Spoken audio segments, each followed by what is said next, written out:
Welcome, everybody, to Dead Talk Live. And today we have four very special guests, the cast and crew of Deep Hatred, that is premiering today on your video on demand platform of choice. I want to welcome Ali McHaddo, Daniela Carvalho, of course, Sara Drust, and Jeremy Sless. Sorry, Jeremy.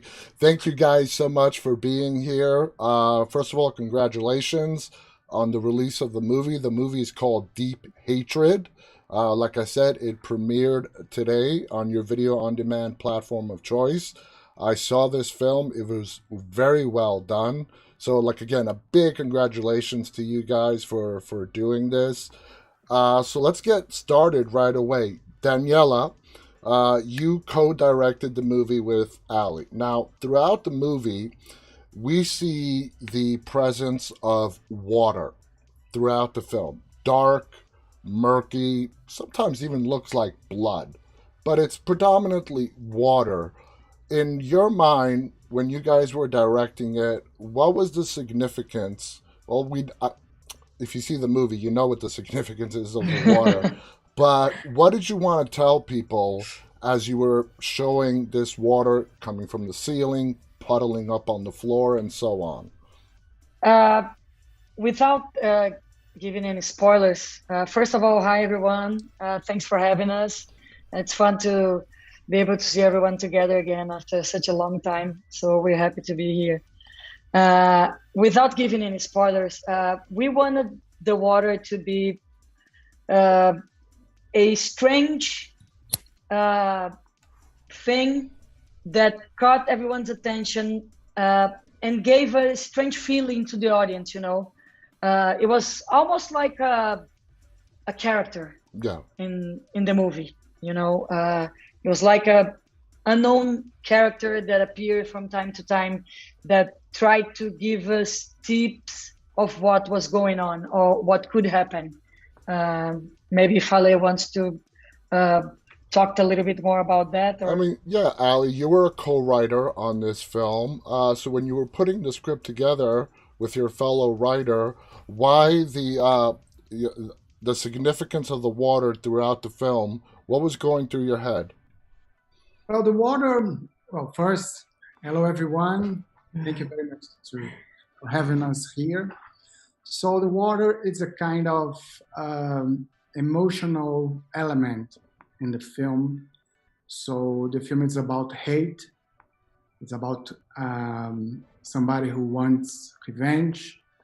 And when we put the water on the screen, especially the dark water, the dirty water, we are bringing this emotion with something bad. So the hate coming, and we start the movie with a clean lake, like a paradise, a nice place, and then we introduce this dark water coming into the story, and the rain and everything coming like you said, like blood.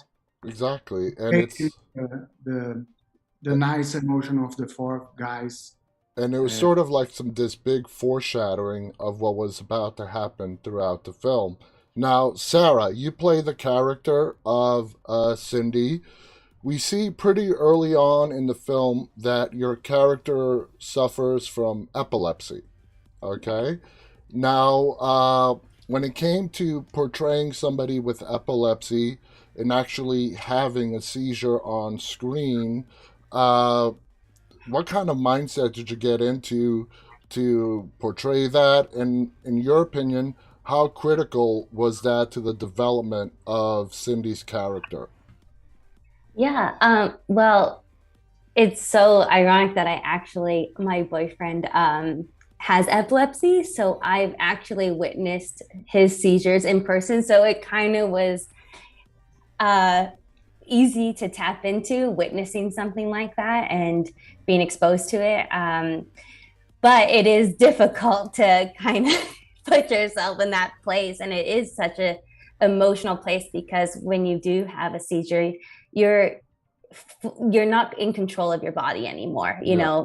You've been totally taken over, and that's yeah. So So yeah, and then having to like, have stuff in your mouth Foaming and at the mouth and all that. Yeah. And like one take we had, we didn't get the camera set once, and the foam just started like growing in my mouth, and then it just burst and exploded.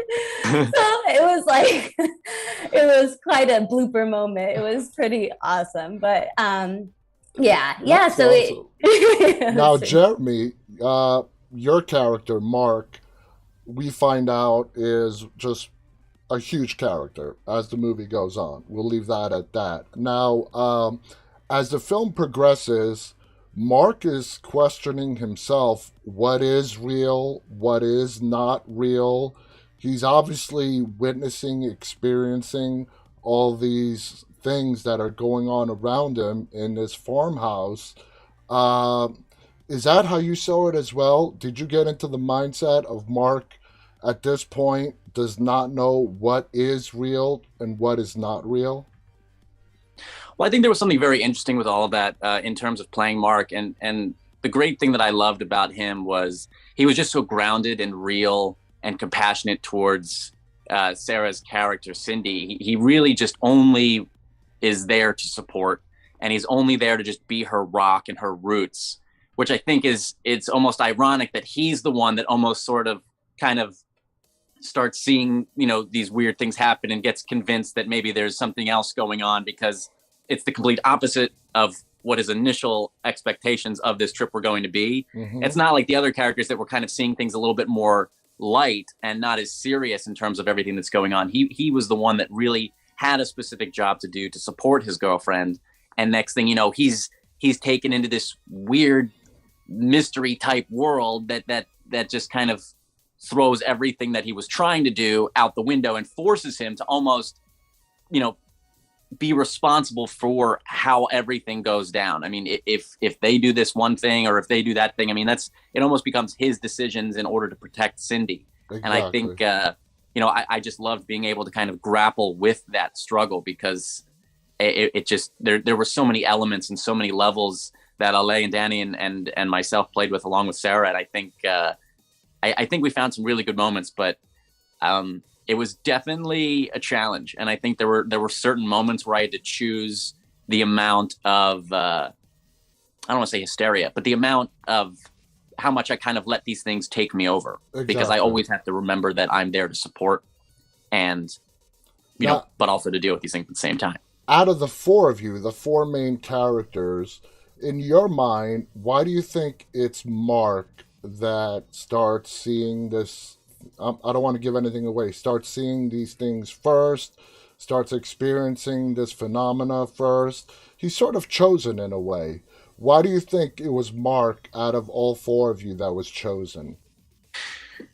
Well, without really delving into what which might be considered a spoiler, and let's see. I think it has something to do, at least what I had perceived was I think it had something to do with the emotional and deep connection to Cindy. I feel like he almost absorbed what could have initially happened to her if he wasn't there. Yeah. I always kind of see it as he kind of just was the shield to everything that was coming at Cindy, and in a way, again, assumed the responsibility of the role that his character takes in the film. And there's specific instances that would probably be the center points of exactly how he begins to go down this path. But I wouldn't want to, I'll wait for people to watch the film on that. But now, in direct question with that, Sara, do you think Cindy shares the same feelings for Mark that Mark shares for Cindy? Yeah, I think she also really relies on him now. She had such a sheltered life and not really exposed to the real world. So I think it's like he's her main source, and it's kind of all she has. So she really depends on him and craves his love and also wants to give love. So, yeah. Now, Cindy has a very interesting relationship with the character of Nathan, okay? Very interesting. Do you think Cindy is oblivious to his feelings towards her? Or in one way or another, she maybe feels the same way, but is not willing to admit it to herself. And that causes conflict, of course, with Mark. Yeah. I think her and him growing up together, sort of in each other's lives, there is part of her that sees him as a brother type instead of this, love.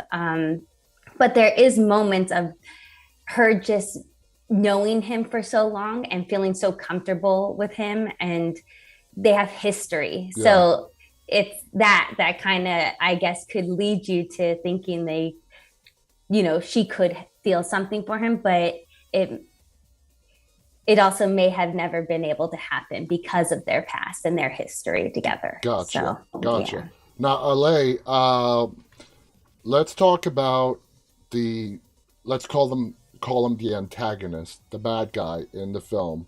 Was there a discussion on how you guys were going to portray it? Obviously, when you were writing the script, you wrote the bad person in a particular way and how they moved, their characteristics.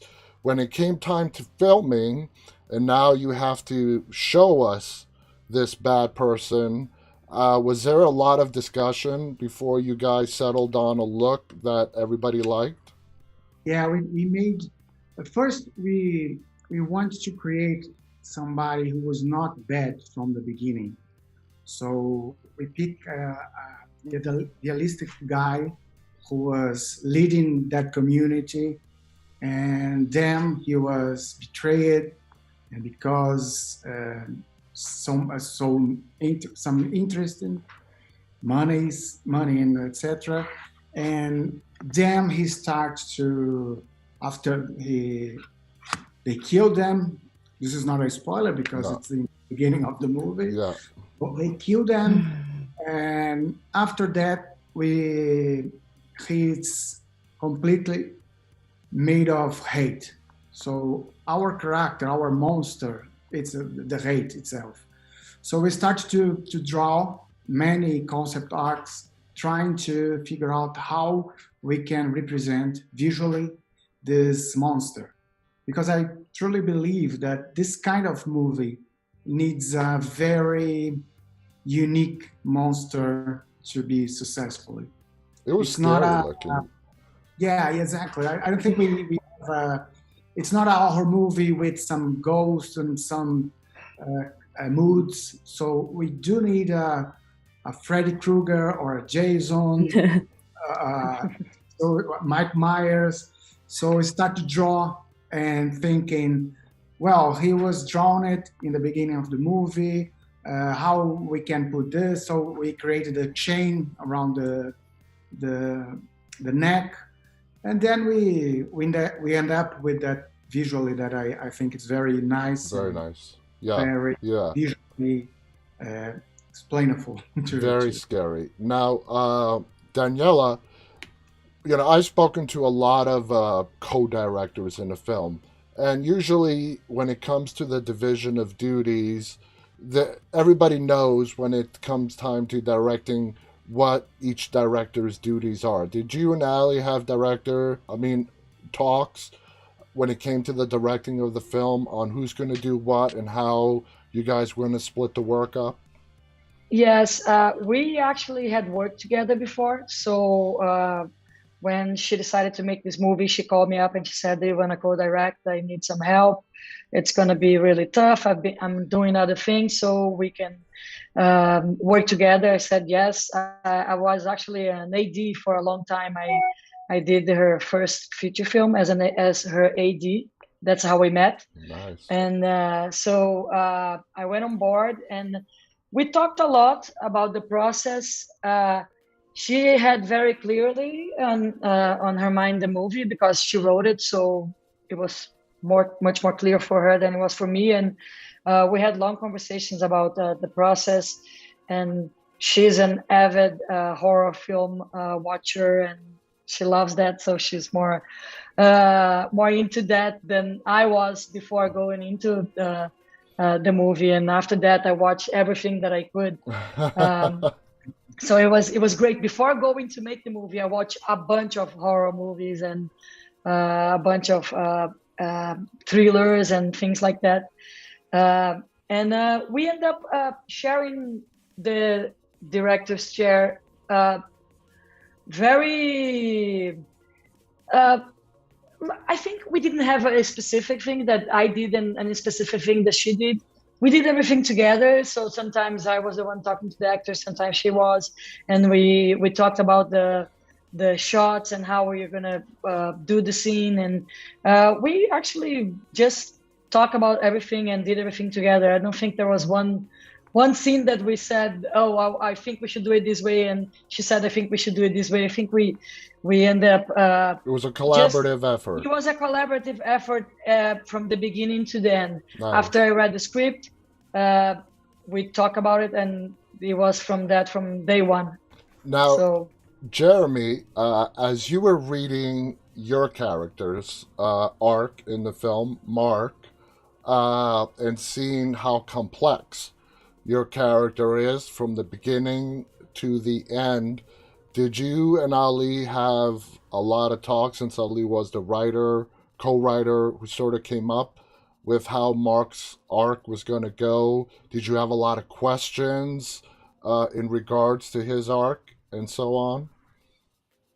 Oh, I had a lot of questions. I definitely came in with a lot of questions, just right off the plane, right to the chair. Let's sit down, and it was great because Ali was great. She sat down with me and made sure that I was fully confident in everything that I was going for.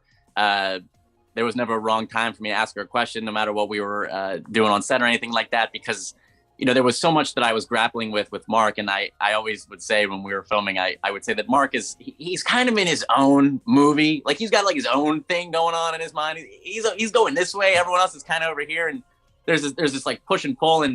And Ali was just so great to talk about that. And yeah, we did have a lot of talks about it. And then when Danny, of course, came on board, we talked about certain things of other aspects. And sometimes, we were all working together to develop certain scenes and kind of figure out together just where the emotion was going, where Mark's arc was going. But yeah, it was really nice because there was sometimes when Ali and Danny would be going, there was sometimes, like me, I feel like my questions were very much specific and sometimes, just a million little tiny ones, and one of them would take over my issues, and then there would be more of a bigger picture kind of thing going on, and they had no problem just swapping, and one took over what the other was doing, and vice versa. And I think that really showed a real collaborative aspect of that, because I think it could have easily been difficult. It could have easily not worked well, depending on who was kind of leading the show.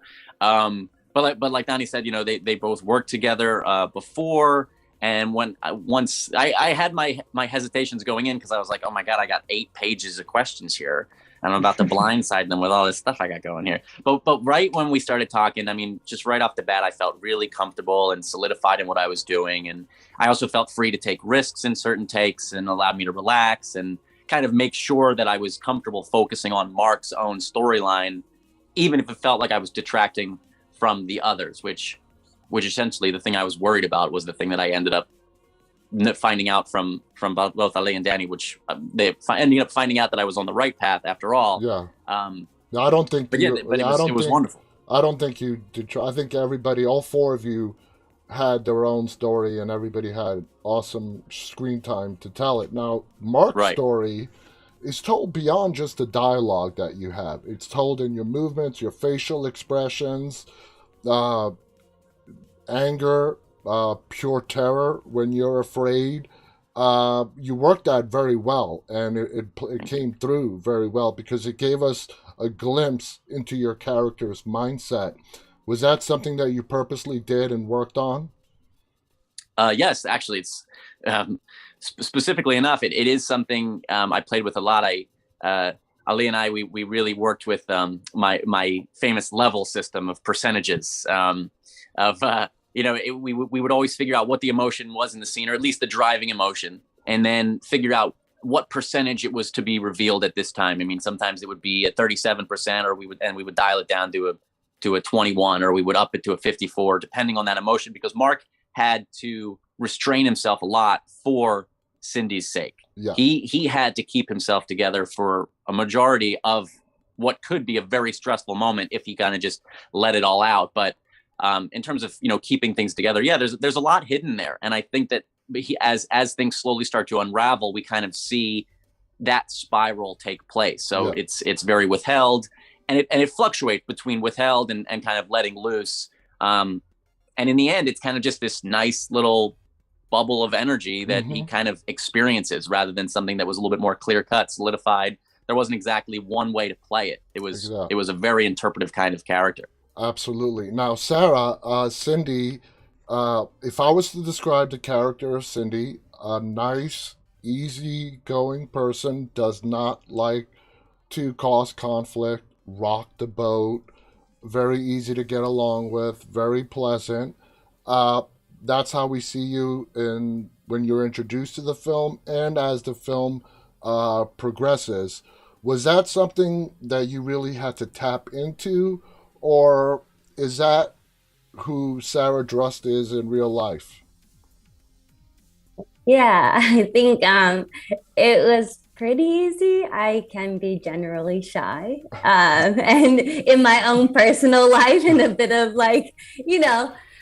but I could relate to Cindy a lot, just being not like a loner, but just being okay being alone and being by herself a lot and entertaining herself, kind of, because she did have to do that the majority of her childhood, and she was always around adults, and that is kind of how my life was growing up. So and just, her overall essence is to be almost a people pleaser and kind of just go with the flow and be there for anyone and put herself above anybody else. Yeah. Now, Ali, Evan, Judson, and Marcella, who are not here with us, they play Nathan and Jennifer. Jennifer is a very powerful presence on the screen. You could say she's the mirror opposite of Cindy. She doesn't care what she says if it's going to upset someone. When she wants to leave, she makes it very vocal. So when you were writing the character of Jennifer, was it your intention to make her a mirror opposite of what Cindy's character was? Yes, actually, she is the opposite of Cindy. It's like even make the Mark opposite as well. So the idea is to bring two couple very different. So one couple of the good guys, shy, and the other one being the free and the funny ones, and this conflict will build everything that's going to happen in that weekend. Yes. Daniela, working with Sara, Jeremy, and the others as a director, did you find it very easy? Because it's like, directing, depending on which director you talk to, it's like 70 to 80% of directing is casting, okay? And you just sort of get out of the actor's way and let them do their thing. And if they have questions, you're there to help them through it. Working with Jeremy and Sara and Marcella, did you find that they were great in getting what you guys wanted to put on the screen and required very little direction? I think they're great. Not because they're here, I'm saying this. it's the honest truth. When I went on board, the cast was already done. The casting process was already done, and I watched the tapes. I don't remember now if it was tapes or what was it, but I watched everything, and I really felt that they were great for the part they were cast. I could look that they are right for the part, and when they arrive and we got together, I think it really flowed really well, everything, and the entire process was really nice, and we're all in the same place. We're all staying in the same place, so that helped a lot, because we are together 24 hours a day for the period of the shoot. So we were always talking about the movie and the parts and the scenes and everything, and everything was smooth. I've been doing this for 22 years, so this was a smooth process compared to a lot of projects I worked at. So That's awesome. It was very pleasant, everything. We had fun doing it. It sounds like you did. Yeah, we had fun. It was 3 weeks of fun. And we really enjoyed it, I guess.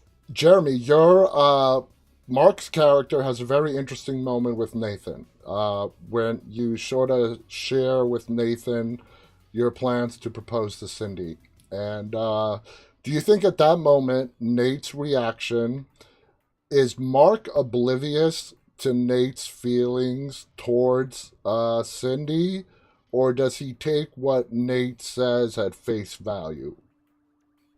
I think Mark has the intellectual capability to detect some type of feeling from Nate to Cindy, but based on that current situation that he's in, both being out of his element at Cindy's deceased father's estate, as well as the idea to propose, as well as a few other things that have already happened since he's gotten there, I feel like that specific moment, no, it's not on his radar. At least that's how I approached it. Yeah. But again, that's another one of those things where Mark is kind of, has blinders on sometimes, and then they come off for certain times. And, there's certain other moments in the film where I feel things kick in. My interpretation of that scene when Nate was unloading on you and your reaction towards him was that you're oblivious to the fact that Nate is in love with Cindy and he's telling you that it's a bad idea to propose, and you're taking it at face value, and you could tell just by the expressions on your face that his words are deeply wounding you. Right. They really hurt you, and you're like, you sort of start questioning yourself, am I good enough for Cindy? What do you think about that? Well, I think another element of that scene was that Mark thinks so highly of Cindy and values their deep, deep bond that they have together. And Nathan kind of reduces that to something cheap and shallow, almost that's almost, it's almost his way of, looking from a third eye perspective. It's his way of kind of taking away the importance of it all. So maybe to try to convince Mark to not go through with it. Mm-hmm. But, it's just, there was heartbreak, there was a realization, there was him questioning everything he had already thought he was so sure of, which in a way is a representation of his character's progression in the film. And Evan specifically, Evan and I, we work really well together, and we talked a lot about that scene and how we wanted it to go, because me and him, both in life and characters on screen, we are quite different, but yet somehow we get along and find each other in each other's presence. Mm-hmm. We talked a lot about how we wanted that to go, and eventually we landed on this whole kind of power dynamic of him almost being in a trickster position and Mark almost being in this kind of weaker, vulnerable position. He's confiding in what he believes to be one of his closest friends, or at least his closest friend at the time, and just gets, cracked in the head with, metaphorically cracked in the head with truth that isn't exactly the truth, but he takes it that way because... And you could also see it as Nate taking advantage of the situation to try to break Mark and Cindy up. 100%. Yeah. And I think it's a common, I think it's very common for people to try and take advantage of people during moments of grief and hurt and turmoil. And Evan's character is the classic, bro coming at it that angle. I mean, here's a hurt, pained woman. Let me swoop in and try and get out of the friend zone here. This is my opportunity. I can be there for her. I just gotta get her very loving, caring, wonderful boyfriend out of the way first. The monster's inside the house. Now, Ali, when you guys were trying to come up in the writing process, the backstory to the commune, the farm, before you settled on the story that we see on the screen, did you play with a lot of different stories on what that farm/commune was in the past? It could have been a cult, it could have been this, it could have been that, before you landed on what we see in the film. Yes, me and Fernando started to write straight to this story. And very soon we realized that we need to write a backstory, telling everything what happened in that farm. Because we need to create an universe, a whole universe with rules and characters that we're gonna use in the whole story. So it's like a detective movie, because we start to review many things that happen not on screen but before the story.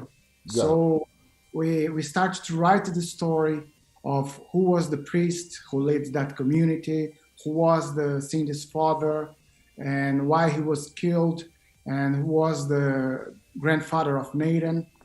So I think we spent many days writing this story about the farm, and maybe we do a movie about that.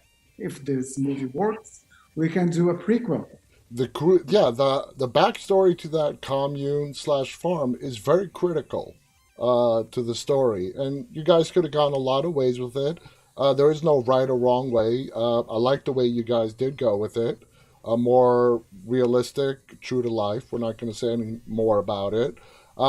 Sara, before we go, this movie was shot in Brazil. Beautiful, beautiful location. Was this your first time in Brazil, and what were your thoughts on the location of the shoot? Yeah, it was my first time. And I mean, we drove 2 hours in the middle of nowhere, and we're like, are we ever going to get there? It was kind of like a little, like, almost like a little horror movie. Like, I'm like, I don't know about this, but it was wild. And then once we got there, it was like paradise. I mean, it was acres and acres of land and little waterfalls you could hike to, and cows everywhere, and dogs, and just like everyone was so welcoming. And it was just so cool because even though like half of the crew spoke only Portuguese, we all just meshed. I mean, we just seamlessly worked so well together and had such beautiful moments with everyone. So it was, and the house was truly magical. I mean, the whole place was, it did get a little spooky sometimes, but I will say that. I can imagine at night. Jeremy, having that environment where you, cast, crew are all living in the same place throughout the whole shoot, like Daniela described, did that help you as an actor get into the character that you were playing?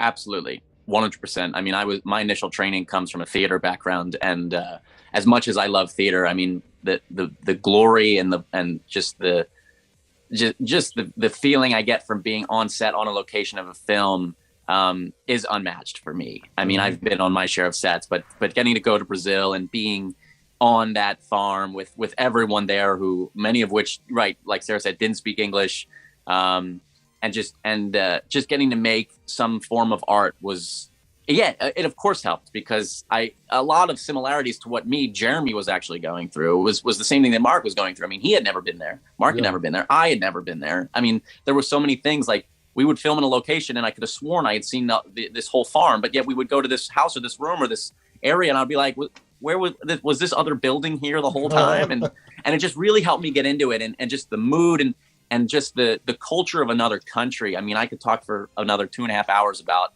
my overjoyed experience there in Brazil and the amount of times I almost got attacked by wild dogs and cats, but that's not here or there. But yeah, I think something like that is not only life-changing, magical, wondrous, but yeah, I think a lot of what you see on screen is a direct reflection of me being put in that environment, and it couldn't have been replicated anywhere else. Oh man, that's awesome. Now, Daniela, before we go, the movie is out today. I'm assuming it's out on the major platforms, Amazon, Vudu for purchase or rent, Apple TV, and on and on. Am I correct? Yes, I think it's on Amazon Prime, Apple TV. Where else? Vudu. Vudu, yes. All the major, basically, guys, the major platforms where you could rent. It's out there. Go and watch. Yeah, you can rent it. You can buy it. You won't be disappointed. The movie is called Deep Hatred. Hope you enjoyed the interview. The movie is great. There's a lot of stuff that we could not talk about due to spoilers. The movie does take a lot of twists and turns. Uh, a lot of people that I've spoken to who have seen the movie already loved the ending that we can't get into right now, but it shocked me as well, being a lifelong horror fan. So it takes a lot to shock me, and you guys did shock me with that ending. Good to hear that. You guys did a fabulous job. Thank you so much for coming on here. Let's just turn it to Ali. Any final thoughts you want to share before we go? The only thing I think it's very important to tell, we lived together to make this movie for 3 weeks in the same place, in that farm. And I think this is on the screen in a way. It does. It comes through. It really comes through. What happens behind the camera definitely affects what we see in front of the camera. And the cohesiveness that you guys showed was amazing, and you guys did great. Sara, Jeremy, Danielle, Ali, thank you so much. Again, guys, the movie's called Deep Hatred. Rent or buy it on your favorite video on demand platform of choice. Thank you to our guests. Thank you to our viewers who are watching this live and those who will watch this later on. Until next time, on behalf of my guests and myself, stay safe, stay walking. Bye, everybody. Bye-bye. Bye-bye.